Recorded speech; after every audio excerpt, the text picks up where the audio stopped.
A very good morning all of you. Class 8 subject Social Studies, History, chapter number 3 हम कर रहे हैं। और इस 3rd चैप्टर का जो हमारा अभी जो लास्ट टाइम वीडियो में मैंने आपको बता दिया था, the need to improve agriculture, और आज हमारा टॉपिक रहेगा प्रॉब्लम्स। ठीक है, जो कंपनी ने परमानेंट सेटलमेंट कर लिया था उसके टाइम में जो भी प्रॉब्लम्स आ रही थी, we have to discuss about that. Okay, so देखो, कंपनी जो थी वो ये चाहती थी कि जो इम्प्रूवमेंट हो एग्रीकल्चर में, जो क्रॉप्स हैं उनमें, कल्टीवेशन में। अब हम यहाँ बात करेंगे, मैंने आपको बता भी दिया था कि लॉर्ड कॉर्नवालिस जो था वो 1786 में क्या था, 1786 में वो गवर्नर बना था और 93 तक उसने क्या किया था, गवर्निंग करने का काम किया था। Who was that? Lord Cornwallis. अब लॉर्ड कॉर्नवालिस ने देखो एक सिस्टम स्टार्ट किया था, इसने परमानेंट सेटलमेंट करने का सोच लिया था। कंपनी को परमानेंट सेटलमेंट की ज़रूरत है, तो इसी सेटलमेंट के चलते इसने क्या किया था, जो राजा थे या फिर तालुकदार थे उन सबको ज़मींदार बना दिया था। ठीक है, और उनका काम क्या होता था, कलेक्शन करने का, रेंट कहाँ से, पीजेंट से। अब ये पीजेंट से क्या करते थे, कलेक्शन लेते थे और किसको दे देते थे, कंपनी को, यानी कि ब्रिटिशर्स को। ये लॉर्ड कॉर्नवालिस की पिक है। नाउ बहुत सारे विलेजेस वगैरह जो थे वो इन्होंने अपने कंट्रोल में कर लिए थे।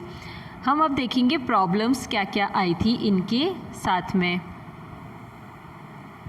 देखो हुआ क्या था, प्रॉब्लम्स के बारे में अगर हम बात करें, the permanent settlement how ever created problems. Company officials soon discovered that the zamindars were in fact not investing in the improvement of land. अब देखो, कंपनी की ये कोशिश थी कि जो इन्वेस्टमेंट हो रहा है, जो कंपनी ये चाहती थी कि एग्रीकल्चर को हम इम्प्रूव करें, कल्टीवेशन में चेंजेस लाएं, लैंड को इम्प्रूव करने की कोशिश करें ताकि एग्रीकल्चर ज़्यादा से ज़्यादा हो, कल्टीवेशन ज़्यादा हो और किसानों के पास में क्या हो, अर्निंग ज़्यादा हो जाए और फसलें ज़्यादा से ज़्यादा और अच्छी से अच्छी हो। देखो, एक ये पॉइंट तो थोड़ा ठीक है, अच्छा है जो ब्रिटिशर्स की तरफ से था इंडिया के लिए या इंडियन पीजेंट्स के लिए।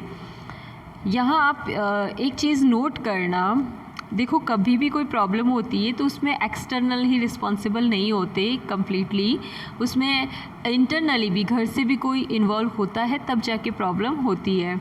हम इसमें वही चीज़ देखेंगे कि कौन एक्सटर्नल कौन हो गया, ब्रिटिशर्स, और अगर इंटरनल की बात करो तो वो हो जाते हैं zamindars and taluqdars. So now company ने क्या किया था, देखो फिर से एक सिचुएशन बता देती हूँ मैं। जो किंग थे उन किंग्स को क्या कर दिया था, बना दिया था ज़मींदार। अब जो ज़मींदार थे वो क्या करते थे, रेवेन्यू लेते थे, टैक्स लेते थे। ठीक है, टैक्स लेते थे, ये किससे लेते थे, फार्मर्स से, यानी कि पीजेंट से। ठीक है, पीजेंट से टैक्स लेने के बाद में ये कलेक्शन करके किसको दे देते थे, ब्रिटिशर्स को, यानी कि कंपनी को। अब क्या हुआ, कंपनी ने क्या किया था, एक अमाउंट फिक्स कर दिया था। ठीक है, कंपनी ने, सपोज़ हम एक अमाउंट ले लेते हैं, जस्ट सपोज़ 5 रुपीज़ जो है वो कंपनी ने फ़िक्स कर दिया है, या 10 रुपीज़ जो है वो फ़िक्स कर दिया है। ठीक है, अब ये 10 रुपीज़ जो था उस टाइम में बहुत ज़्यादा होता था ये भी, तो 10 रुपीज़ जो है वो कंपनी ने अगर फ़िक्स कर दिया है ये अमाउंट, तो कंपनी अब क्या करेगी, कंपनी करेगी कि अब कंपनी ने ये सारी रिस्पॉन्सिबिलिटी जो थी वो ज़मींदार्स को दे दी थी। ठीक है, जैसे ये हो गए ज़मींदार्स, पीजेंट्स से लिया ज़मींदार ने, टैक्स ले लिया और दे दिया ब्रिटिशर्स को। अब जो ब्रिटिशर्स हैं या फिर कंपनी है, इन्होंने एक अमाउंट फ़िक्स कर दिया था, दैट वाज लाइक, हम एक एग्ज़ाम्पल ले रहे हैं, ठीक है, 10 रुपीज़। अब ये जो 10 रुपीज़ कंपनी ने फ़िक्स कर दिया था, पीजेंट से ज़मींदार लेते और क्या करते, एक फ़िक्स अमाउंट लेने के बाद में ब्रिटिशर्स को दे देते थे, ठीक है। एक और चीज़ की थी ब्रिटिशर्स ने, पीजेंट से सारी ज़मीन जो थी वो ले ली थी और वो ज़मीन लेकर के उसकी ऑनरशिप दे दी थी ज़मींदारों को, यानी कि जो राजा थे, जो ताल्लुकदार थे, उनको दे दी थी। ओके, अब क्या हुआ था, ये एक कंडीशन थी कि सबसे पहले तो पीजेंट से ज़मीन ले ली और ज़मींदारों को दे दी। इससे पहले क्या किया था, ज़मींदारों को, राजा ताल्लुकदार जो थे उनको हटा करके ज़मींदार बना दिया था। अब ज़मींदारों को जो ज़मीन थी, जो लैंड थी, वो भी दे दी थी पीजेंट से लेकर के। नाउ अब क्या हो गया था, पीजेंट से ये ज़मीन देने के बाद में इन्होंने एक और रिस्पॉन्सिबिलिटी दे दी। हमने 3 पॉइंट देखे हैं। फर्स्ट देखा था ज़मींदार को बना दिया था, जो राजा ताल्लुकदार थे उनको ज़मींदार बना दिया। सेकंड पॉइंट हमने देखा, पीजेंट से ज़मीन उनकी ले ली थी। थर्ड पॉइंट हमने देखा, जो पीजेंट्स होते थे उनसे टैक्स या रेवेन्यू कलेक्ट करके किसको पे करना है, ब्रिटिशर्स को देना है। तो ये जो 3 पॉइंट हो गए हैं अभी तक में। नाउ अब क्या हो गया था, फोर्थ पॉइंट आ जाता है, ब्रिटिशर्स ने क्या किया था, एक फ़िक्स्ड अमाउंट फिक्स कर दिया था। सपोज़ 10 रुपीज़ थे। अब बात ये थी कि अगर ब्रिटिशर्स ये चाहते थे, उनका ये मानना था कि जो पीजेंट हैं, जो ज़मींदार को दे रहे हैं, और ज़मींदार किसको दे रहे हैं, कंपनी को और ब्रिटिशर्स को।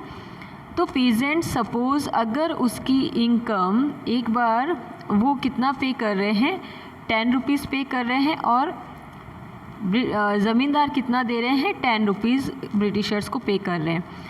अब first year okay, but second year, next year क्या हो सकता है, इनकी जो अर्निंग है पीजेंट्स की वो ज़्यादा होगी। जैसे 10 है तो 20 रुपीज़ हो सकती है उनकी अर्निंग पीजेंट्स की। तो होगा ये कि ये 10 रुपीज़ इनको दे देगा और 10 रुपीज़ जो है पीजेंट्स के पास रह जाएंगे, ठीक है। और ये 10 रुपीज़ जो है वो कंपनी के पास में आ जाएंगे। कौन देगा, ज़मींदार दे देंगे। अब कंडीशन ऐसी हो गई थी कि जो ज़मींदार जो थे और उन्होंने क्या किया, उनकी तरफ से तो एक फ़िक्स्ड अमाउंट था कि कंपनी को कितना देना है, 10 रुपीज़ देने हैं।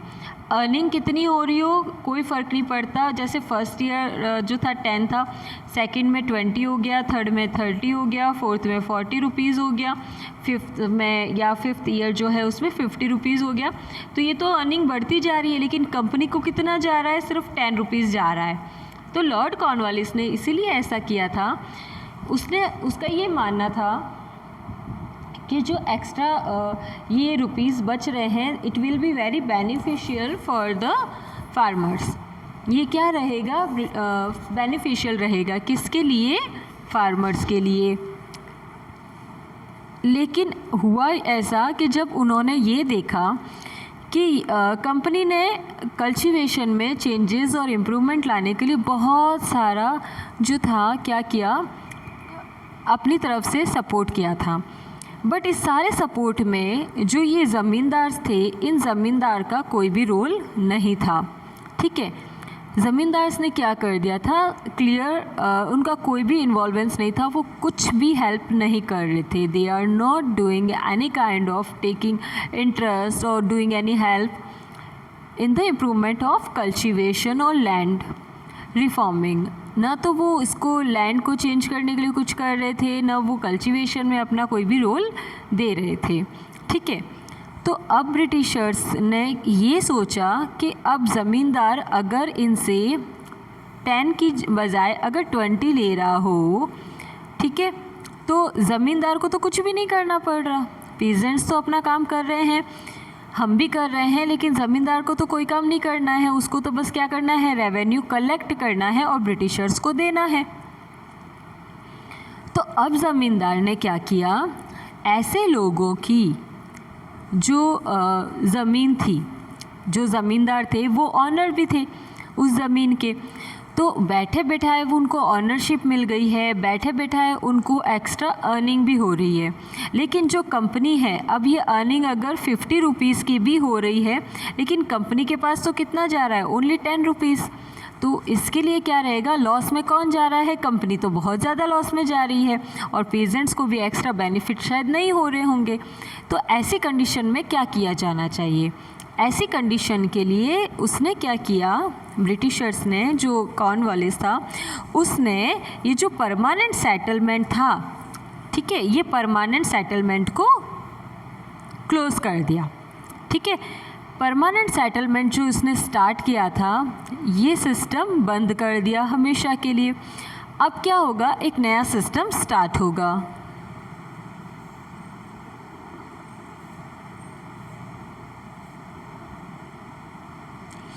Now a new system is devised. ठीक है, अब क्या होगा, एक नया सिस्टम लाया जाएगा। अब देखते हैं ये नया सिस्टम कौन सा है। Okay, this is here, see, this is the new system device, that is Mahalwari.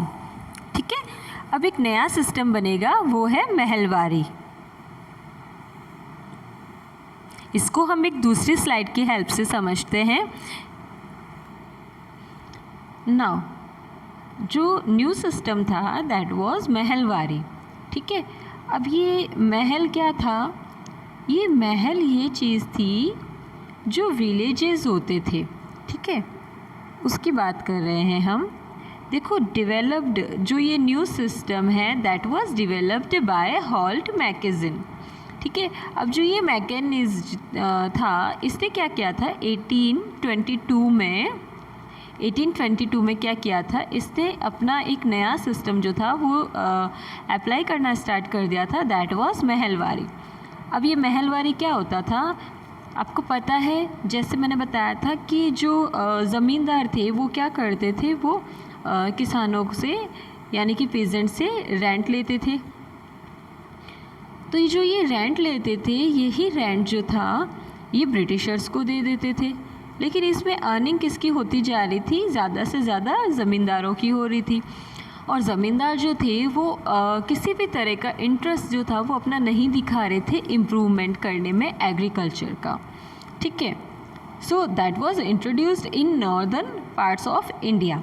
अब क्या हो गया था, यहाँ पे एक सिस्टम बनाया हुआ था, उस सिस्टम के अकॉर्डिंग जो फील्ड्स हैं उनको मेज़र्ड करके क्या कर दिया था, जैसे स्मॉल है उनको अलग कर दिया, जो ज़्यादा बड़ी थी उनको अलग कर दिया, और उनको डिवाइड करने के बाद में बहुत सारे जो थी ज़मीनों को मेज़र करके फिर उसको बना दिया था महल, मतलब विलेज। एक विलेज जो होता था, इसका बहुत सारे विलेजेस जो होते थे, यानी कि एक ज़मीन मेज़र करके एक जो विलेज बना दिया जाता था, दैट वाज कॉल्ड महल, उसको बोला जाता था महल, और उसी से ये वर्ड निकला है महलवारी।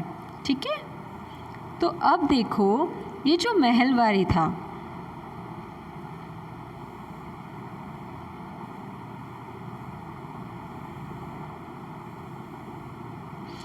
ये जो महलवारी था, अब इसका थर्ड पॉइंट है फील्ड वर मेजर्ड। अब जो फील्ड थी वो मेज़र की जाती थी। देखो, पहले क्या होता था, जो रेंट था वो फिक्स था, जैसे 10 रुपीज़ पे करना है तो 10 रुपीज़ ही पे करेंगे लोग ब्रिटिशर्स को। लेकिन अब ऐसा नहीं था। अब क्या था, अब जो ज़मीन थी वो ज़मीन अगर जैसे किसान है उनको अगर ये जो रेवेन्यू था वो जो छोटे किसान थे उनके लिए कम था, जो बड़े किसान थे उनके लिए ज़्यादा होता था। तो छोटे किसानों के लिए, जिनके पास स्मॉल लैंड है उनके लिए स्मॉल रेंट, और जिसके पास में ज़्यादा बड़ी ज़मीन थी तो उनके लिए ज़्यादा रेंट लगता था। तो फील्ड उनकी जो होती थी, यानी कि उनके खेतों को मेज़र करके फिर रेंट डिसाइड होता था। Now revenue of each plot added up to collecting revenue of village. अब क्या हो गया था, जो रेवेन्यू था इन सारे एक एक विलेज का, मतलब जो फील्ड होती थी उनको मेजर्ड करके एक विलेज बना दिया जाता था। फिर इस पूरे विलेज का एक साथ जो था वो पूरा टोटल अप होता था, जो रेवेन्यू होता था इनका एक साथ लिया जाता था और ब्रिटिशर्स को दे दिया जाता था। Next point is revenue was revise periodically. अब जो रेवेन्यू था वो क्या था, पीरियोडिकली रिवाइज किया जाता था। पीरियोडिकली रिवाइज करने का मतलब होता है जो रेवेन्यू है उसको क्या कर दिया जाएगा, उसको चेंज किया जाएगा।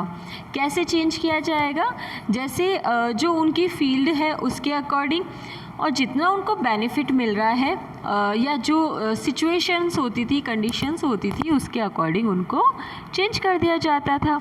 किसी को कभी कम होता था, कभी ज़्यादा हो जाता था, ये जो रेंट या टैक्स होता था वो।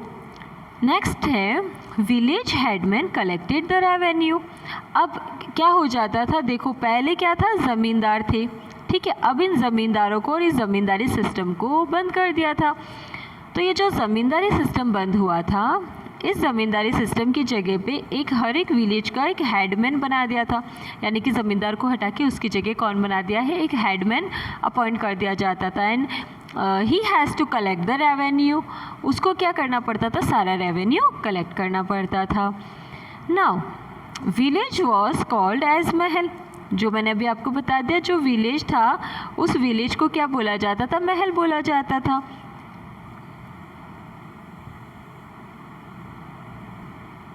सी, अब जैसे ये ज़मीन है, ठीक है, फर्स्ट पिक्चर के अंदर, तो इसमें जो ये छोटी जैसे फील्ड है, इस फील्ड के अकॉर्डिंग क्या होता था, ज़मीन को मेज़र कर लिया जाता था और इन सबको मेज़र करके एक एक कुछ ब्लॉक बना दिए जाते थे और फिक्स कर दिया जाता था उनमें।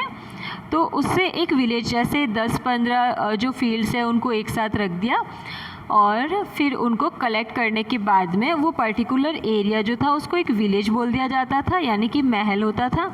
एंड उसका हमेशा क्या होता था, एक हेडमैन रहता था और हेडमैन क्या करता था, headman have to collect the revenues. Headman को क्या करना पड़ता था, रेवेन्यू को कलेक्ट करना पड़ता था और वो ये रेवेन्यू कलेक्ट करके किसको दे देता था, ब्रिटिशर्स को देता था, ठीक है। तो ये कुछ कंडीशंस जो आई थी, प्रॉब्लम्स आई थी, वो हमने देख लिया और ये प्रॉब्लम्स जो थी वो बाद में सॉल्व भी हो गई थी। तो ये सॉल्यूशन ऐसे किया गया था, ठीक है। Now it is enough for today and we will continue this topic in the next video. Till then, take care of yourself. Thank you for the watching.